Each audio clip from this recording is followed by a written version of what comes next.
नमस्कार श्रोतागण। आज बुझा इरेक्टाइल डिस्फंक्शन मरीज मान मध्य कौन पाई सिकुड़न देखा जाए लिंगरे।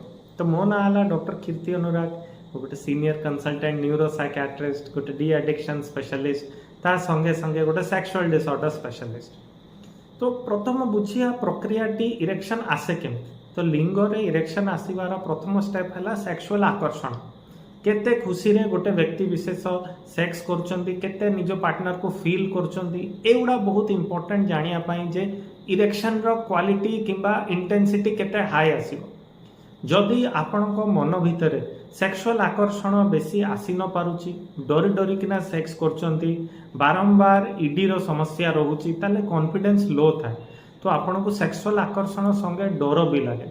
तो सही क्षेत्र में ब्लड फ्लो लिंग आड़ को सेतिकी पूर्ण भाव में हो पारे नहीं, जहाँ जो कि 70-80% इरेक्शन आसे, 20% सिकुड़ी की थाए लिंग।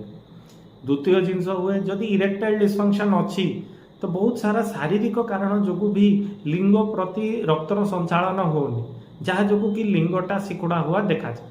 जदि ये समस्या अच्छी तो व्यक्ति विशेष प्राय कौन करती, मार्केट में जाइना सेक्स टैबलेट किणती, आ जो लिंगरे बहुत बढ़िया इरेक्शन आसे।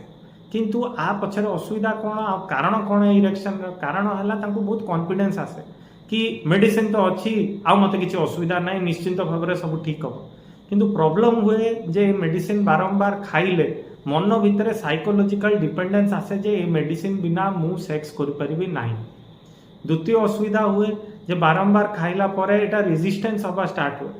तृतीय जिनस केते मात्रा रे खाया कथा, केते दिन पर्यंत खाया कथा आपण जानी नथिबारु शरीर उपरे साइड इफेक्ट भी आसी पारे। तो जदि एमती असुविधार सम्मुखीन होचंती, प्लीज आखपाखर एमबीबीएस एमडी जो माने कि सेक्सुअल डिसऑर्डर स्पेशलिस्ट तांको पाखरे जाइकिना परामर्श नियंतु, नले ऑनलाइन हमको रीच आउट करंतु, जहा द्वारा कि आमे आपनको प्रॉब्लम रो निवारण कर पारि। जदि एमतिया वीडियो आपनको भल लागिला ताहले प्लीज लाइक और सब्सक्राइब कर दियंतु।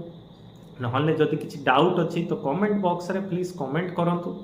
आउ जदि सेक्स उपरे साइंटिफिक आउ ठीक इनफॉरमेशन आपण चाहूचंती तो प्लीज आम चैनल को सब्सक्राइब करंतु।